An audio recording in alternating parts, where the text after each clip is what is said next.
Hello and welcome to Talk Good Games. Just finished West Ham 0, West Brom 1. We're out the FA Cup. Slav has come back to the London Stadium, a ground he's made no secret. He's never liked the London Stadium. He didn't like the idea of it. Even when he was at Upton Park, he sort of hinted that the London Stadium wasn't really for him. And then when he was at West Ham at the London Stadium, he hinted it wasn't really for him.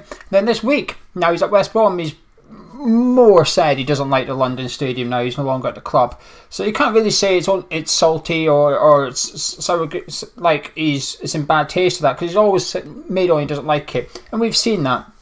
We just witnessed it. It was quite obvious he's told his players before the game started. It's quite obvious he told his players this ground is awful. This ground is awful for football. You turn up, you get going. You don't have a home crowd to contend with or that. And it worked from the start. At 9 minutes it took them 9 minutes. Even before they scored, they were the better team. They were looking more dangerous, looking like they had more idea, more shape, more desire, more everything really. And then Townsend, it was a good goal as well by him. But Diop, what is he doing at the halfway line with that header? Shambles of a header.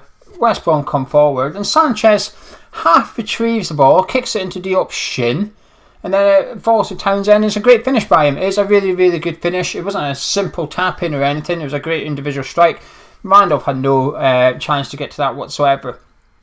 So 9 minutes in, you're thinking, right, come on then. Let's wake up, West Ham. Let's get going. We didn't. West Brom kept coming again. Charlie Austin should have made it 2-0, standing unmarked, 8, 9, 10 yards out of goal with a free header in the middle of the box. He looked offside. You watched it and you thought, well, he was clearly offside, wasn't he? You watched the replay, he's not. He doesn't even do a fancy move. There's no drop of the shoulder, nothing. He just stands in the middle of the 18-yarder in line with their defence and just runs into the box. That's all he done. Free header, should be 2-0. Went in at the break, 1-0.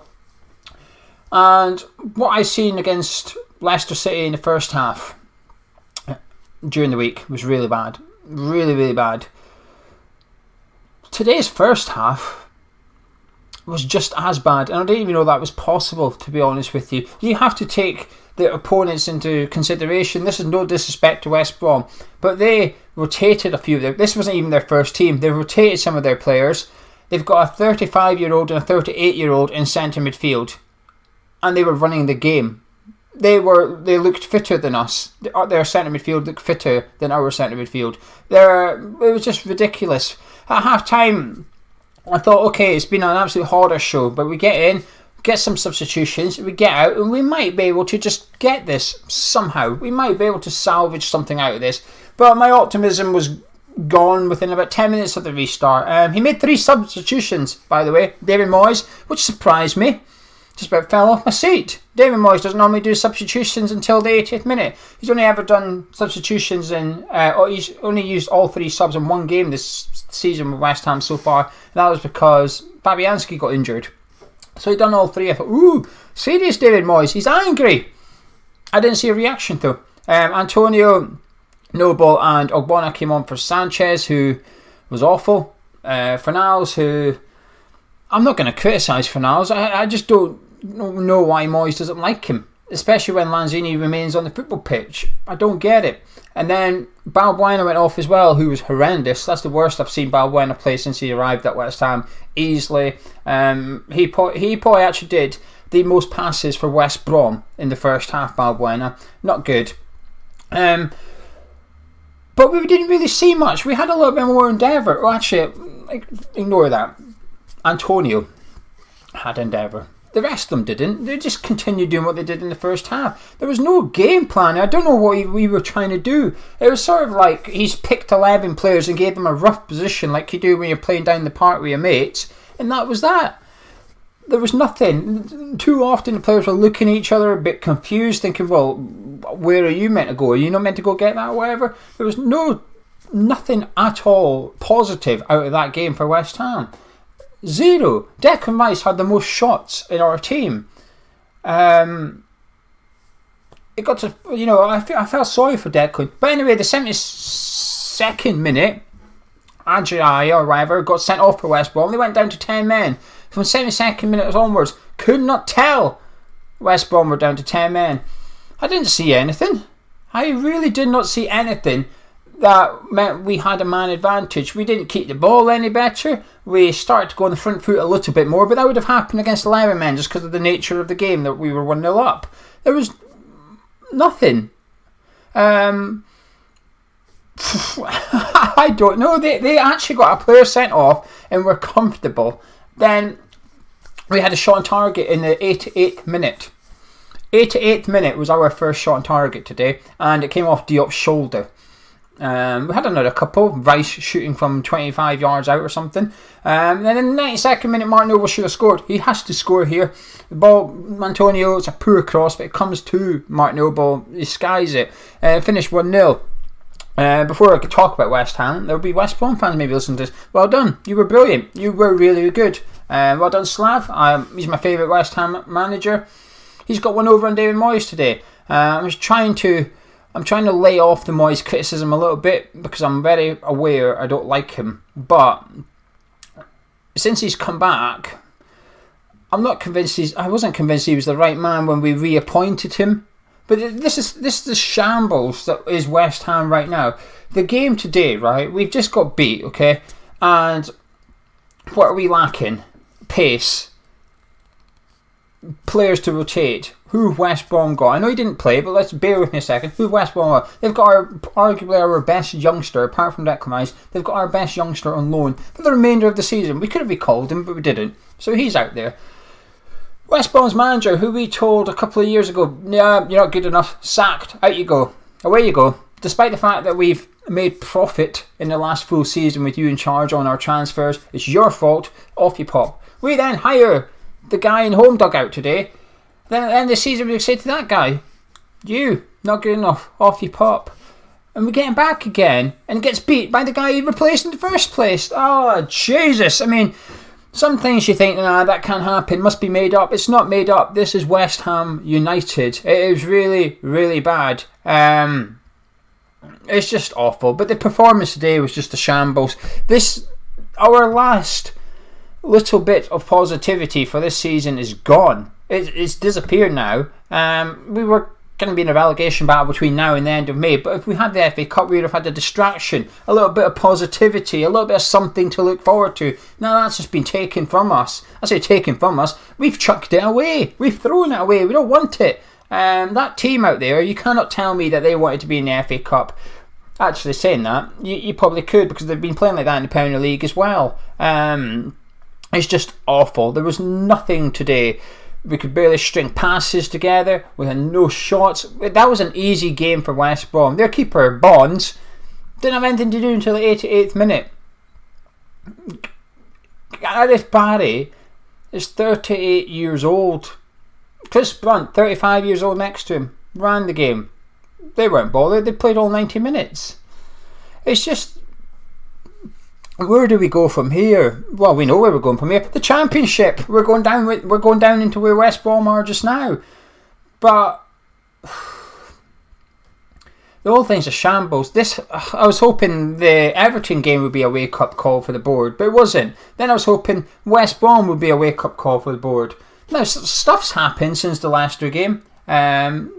We've made some bids, but they've been rejected.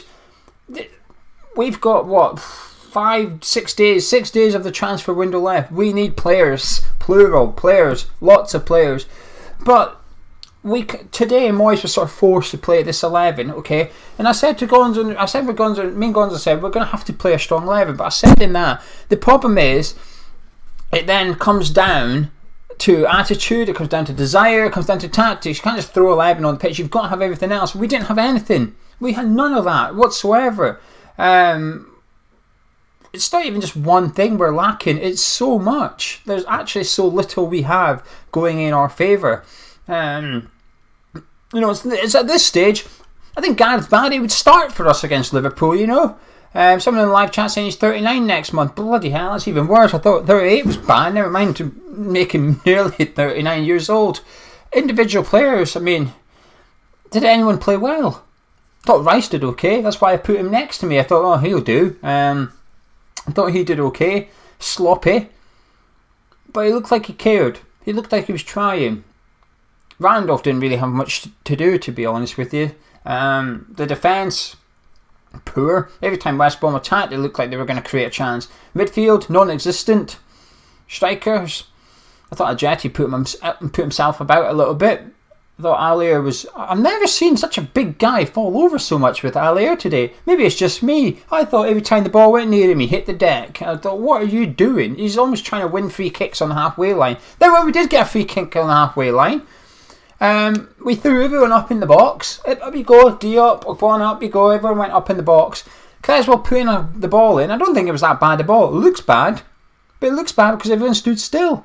All of our attacking players stood there, just watched it float over, bounce and go out for a goal kick. They all just trotted back up as if nothing happened, except Declan Rice. Antonio come on and looked busy. But it's not difficult to look busy. I think you could have plucked someone out of the crowd, to be honest, and threw a shirt on him and put him out on the pitch, and I think he'd have looked pretty busy for West Ham. It's just dreadful. This today is... We just keep sinking and sinking and sinking, and we've got Liverpool next. Liverpool. It's not going to get any better, is it? What are we going to do? Zabaletta's just played another 90 minutes at right back, and he's going to have to play against Liverpool as well because we've got no right backs. We've just got no players. That's what I was going to say actually. Before I went off on my own tangent there. But how Moyes picked a team, he was sort of forced into this, and some people are saying he's got no players to rotate. Do you know something? Bollocks to that, okay? I really hate this thing that they're saying he's got no players, because between him and the board, or one of them, and just the board or just Moyes, or between them, I think it is a combination thing here, and that is they've chose to leave Dean Ganna at West Brom. They've chose to leave Josh Cullen at Charlton. They chose to loan out Nathan Holland. Now I know that none of them are centre midfielders. Well, Cullen is, but Holland and Dean Ganna, you could play one of them on the wings and put Fornals into the midfield with Declan Rice today instead of Sanchez. We have bodies, but we're putting them out on loan, and then we're sitting complaining we ain't got bodies. Well, we do, but you've given them away. You're helping other clubs. The things, this whole club right now is just a shambles from top to bottom, and it's not getting any better. It's just really not getting better. I said a few weeks ago with Gonzo that I think we are preparing for the Championship. With the signings we're making, the manager we went and got, refusing to sort of... The wages that we've saved so far this season, we're refusing to spend them. I think we're preparing for the Championship. And I'm almost got to the point that I'm glad we are, because that's where we're heading. We need to prepare for it. It's not a good time. Out to West Brom. West Brom played well. Slav done well. Moyes did crap again. Players did crap again. Anyway, I'm going to leave it there. That's my little rant anyway. I'm not even... Do you know something? Do you know the worst thing? I'm not angry. I'm not even that angry today because... Well, it helps that I'm not at the game. I'm not there because I was at last week against Everton. I'm there next week against Brighton. I can't afford to do all three. But Gonzo phoned me earlier. And Gonzo phoned me. He phoned me to tell me he bumped into Jordan Hugo on the way to the game. So Hugo's in the crowd somewhere, probably wondering why on earth he's out on loan when he could probably be playing for us. But anyway, he phoned me. And you know when you do the sound, are you alright? I said to him, I'm actually glad I'm not going today. I just woke up this morning and thought, I'm glad I'm staying today. I'm up here. I'm not doing the journey there and the journey back. And I feel sorry for anyone today that has done the journey there and journey back. I include people that can walk to the ground. Even if you've had to walk, it's still too much effort for what you're getting in return at the moment. It's the first time in a long time I felt like that, really. The last time I felt like that was before we played Burnley in Pellegrini's first season. I phoned Gonzo. I said it's probably going to be 0-0. Can't be bothered. It turned out we thrashed them. But yeah, today I just didn't really feel like going, and I'm glad I didn't go. And I'm not angry because I had that mindset that today I thought we'd win, but I didn't think we'd win convincingly of that. I thought we'd struggle a bit, but we'd scrape over the line. We've not even done that, because to do that you need fight, you need passion, you need desire. We don't have any of them. You need a game plan, you need tactics, you need players that can carry out those tactics. We don't have any of them either. We've just got nothing. all we've got is 11 bodies on the football pitch. We're practically training cones for Liverpool on Wednesday night. That's all we're going to be. It's going to be a training session. Desperate times. I would say desperate measures, but I don't think we've got that in us either. Anyway, I'm going to bounce. Drop a like on the video if you enjoyed it. Gonzo's will have done some videos from the game. They'll be up on this channel and the other channel, the forum channel. Links in the description. I'm sure we'll be doing a video maybe tomorrow. I don't know. Possibly. Catch you in a bit.